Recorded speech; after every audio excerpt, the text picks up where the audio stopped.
فيديو النهاردة فيديو اتهرس واتعمل 100,000 مرة.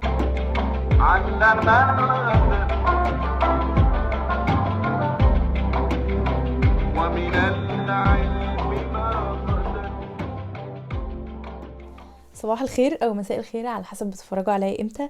لو اول مره تشوفوني، انا نوران وبعمل كونتنت عن الوكاله، عن الاستدامه، عن اللبس المستعمل وحاجات كده مختلفه. لو انتوا انترستد ممكن تعملوا سبسكرايب، ممكن تعملوا جرس التنبيهات عشان تشوفوا كل الفيديوز اللي انا بعملها، وتعملوا لايك للفيديو ده لو عجبكم طبعا، وكومنت لاي حاجه تحبوها عشان كل ده بيفرق معايا، بيفرق مع الكونتنت بتاعي يعني. فيديو النهارده فيديو اتهرس واتعمل 100,000 مره، وتقريبا كل مره بدوس على الفيديو ده ببقى مهتمه ان انا اعرف اكتر، بس بلاقي نفس الحاجه. فيديو النهارده عن اساسيات الدولاب.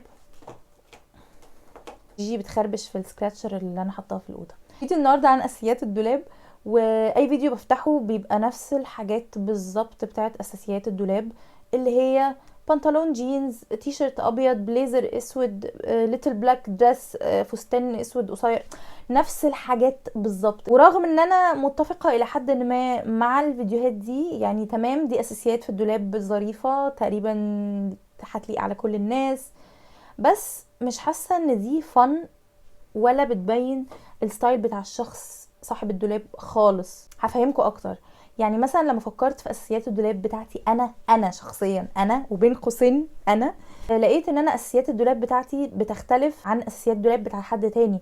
يعني ايه اساسيات دولابي؟ لو انا قدامي مثلا 10 قطع بس اختارها في الدولاب، ودي اللي فعلا انا اقدر اميكس اند ماتش والبسهم بكذا طريقه، والبسهم في كل مناسبه لايقه على اللايف ستايل بتاعي. ليه مهم ان احنا نعرف اساسيات الدولاب؟ عشان نعرف ايه القطع اللي احنا ممكن نكررها في دولابنا، او نكررها بفيرجنز مختلفه، وهي دي الكور او الاساس بتاع الستايل بتاعنا. وكمان ممكن نinvest او نستثمر فيها، نشتري حاجه براند كويسه بماتيريال حلوه من القطعه دي، عشان احنا عارفين ان القطعه دي هي اساس الستايل بتاعنا وهتعيش معانا للابد وهتليق على كل حاجه، بلا بلا بلا كل الكلام ده. بس ففيديو النهارده اساسيات الدولاب مختلفه شويه، اساسيات دولابي انا.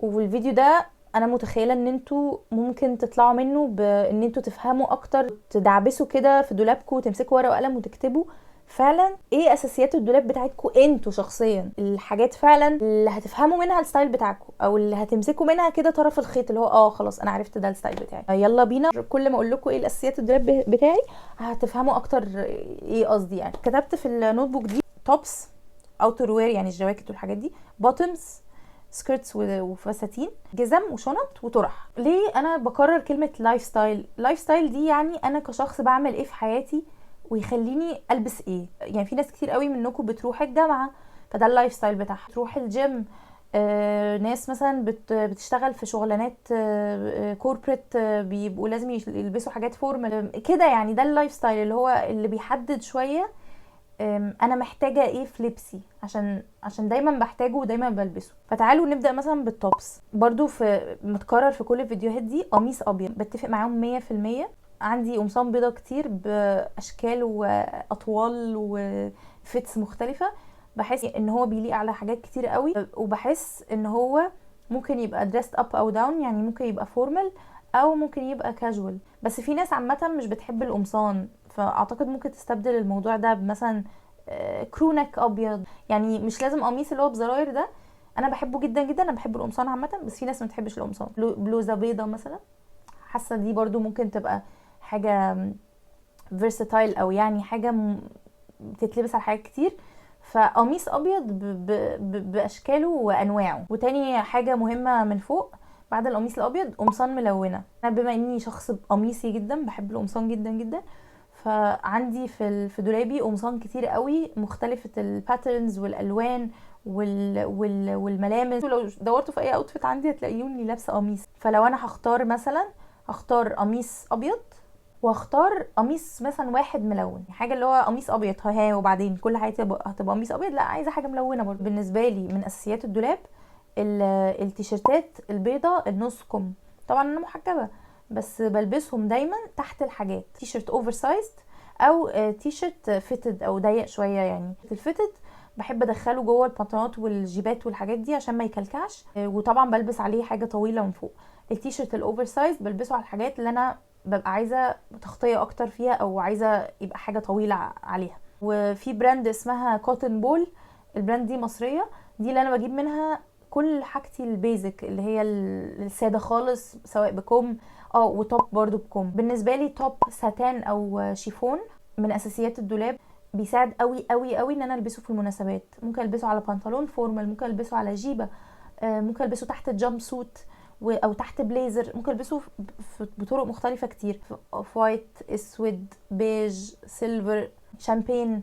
بما ان في الشتاء بقى فين التوب اللي هو الجراي الهاي نك ده اللي انا جبته من الوكاله، لو انتوا اتفرجتوا على هول دي، توب صوف هاي نك، بيدفي جدا، لاير خفيفه، بتتلبس تحت اي حاجه. مش عارفه ابطل البسه من اول الشتاء، هو بيزك هايل، نفسي الاقيه بكل الالوان. دي التوبس. ممكن بقى ندخل على الاوتر وير. الاوتر وير الجواكت او اي حاجه بتتلبس كده بما اننا في الشتاء يعني. فانا بالنسبه لي فيست ده من اساسيات دولاب اي حد، لا بس هو من اساسيات دولابي ومن الكور بتاع الستايل بتاعي. انا عندي فيرجنز كتير مختلفه من الفيستس. عندي فيست جلد، واحد بني واحد اسود، عندي فيست مطرزه هندي، وعندي فيست كده باتش وورك او مرقع كده بني على اسود. اساسي في دولابي، ممكن البسه على حاجات اكتر. ممكن اختار الفيست الجلد بتاعي الاسود. اوتر وير تاني جواكت، اعتقد ان انا هختار جاكيت جلد اسود، ده من اساسيات الدولاب بتاعي. حاسه ان هو نوته مش هتروح، هيليق على حاجات كتير، بيدفي. وحاسه انا ممكن اختار بليزر، ممكن اختار بليزر اوف وايت مثلا، او لون محايد. ممكن البسه كاجوال او ممكن البسه فورمال لو انا مثلا عندي كاتب كتاب او كده. دول الثلاث حاجات اللي هم الاساسيين الاوتر وير عندي. نيجي بقى على البوتومز، ممكن اقول بنطلون جلد ستريت كات.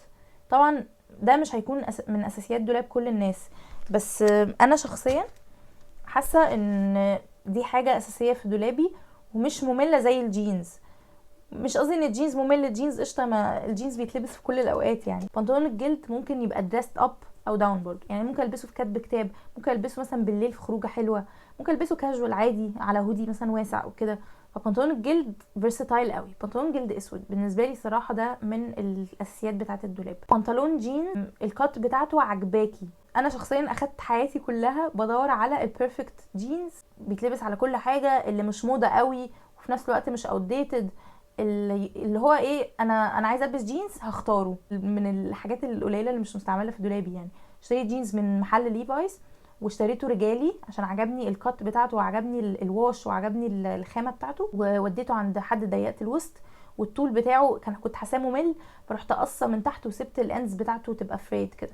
فده البيرفكت جينز بتاعي. الكات بتاعته بيرفكت عليكي، والواش بتاعته حياديه ومفهوش قطعات او في كده شغل كتير، مش عشان الحاجات دي وحشه، دي حلوه جدا، سوبر فان كمان، هتأيدك شويه يعني. دي مش من اساسيات الدولاب. انا هزود ده في البوتومز. هختار برضو جامب سوت. انا لابسه النهارده جامب سوت، ممكن اختار الجامب سوت الجينز بتاعتي لان هي بقالها سنين في دولابي، وانا شخص جامب سوت جدا بحبهم قوي، بلبسها على حاجات كتير جدا، بلبسها في الصيف وفي الشتاء، بلاير عليها، بحط طبقات، بلبسها لوحدها تحتيها قميص او بلوزه في الصيف.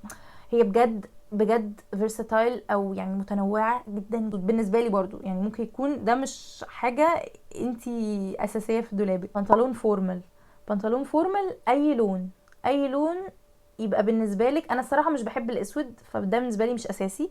فلون زي الاخضر، لون زي النبيتي، الحاجات دي كلها بالنسبه لي هتبقى مور فن في دولابي لو انا عايزه احدد بس اساسيات الدولاب. السكيرتس والدريسز، انا بالنسبه لي ان يبقى عندي جيبه واحده دراسي. يعني ايه دراسي؟ يعني فيها حاجه، فيها شغل، ممكن البسها مثلا في خروجات او ممكن ادرست اب او داون. عندي جيبتين هندي بحبهم جدا، وعندي برضو جيبتين معمولين على النول اليدوي، واحده مطرزه وواحده مش مطرزه بس ملونه كده. طبعا كلهم، هل انا محتاجاهم كلهم؟ لا، انا عاجبني فمخليهم في دولابي، بس تتلبس كده كاجوال او تتلبس برضو ايه في مناسبات. الدراسز بقى فساتين، لو هختار فستان واحد هختار الفستان الاوف وايت بتاعي اللي بكم ده. حاسه ان هو بكرر برضو فيرساتايل، يعني متنوع، بيتلبس مثلا في مناسبات او بيتلبس مثلا في كاجوال على كونفرس او كده، يحط عليه مثلا جاكيت يبقى حلو، يبقى لوحده، يتحط عليه حزام، يتلعب بيه يعني، ويبقى شكله مختلف ومتنوع. مش بقى ليتل بلاك دريس او فستان اسود، مش شرط يعني. لو اسود، لو بتحبي الاسود ماشي، لو مالكيش في الاسود زي يبقى ابيض اوف وايت او بينك او اي حاجه. نيجي بقى على الجزم، ممكن نعمل فيديو فيرجن صيفي لما الصيف يجي بقى ان شاء الله.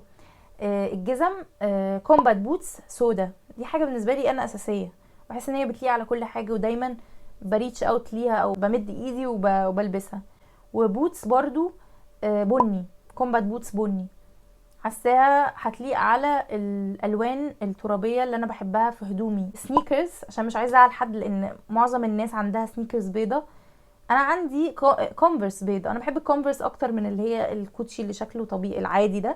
وهيلد بوتس، يعني بوتس بكعب كعب بسيط، ممكن تدرس اب حاجه زي البوتس السودا بتاعتي اللي انا وريتها لكم قبل كده في فيديو، جبتها من الوكاله. يعني ممكن تتلبس برضو بالليل، ممكن تتلبس في خروجه، في كتب كتاب، حاجات كده.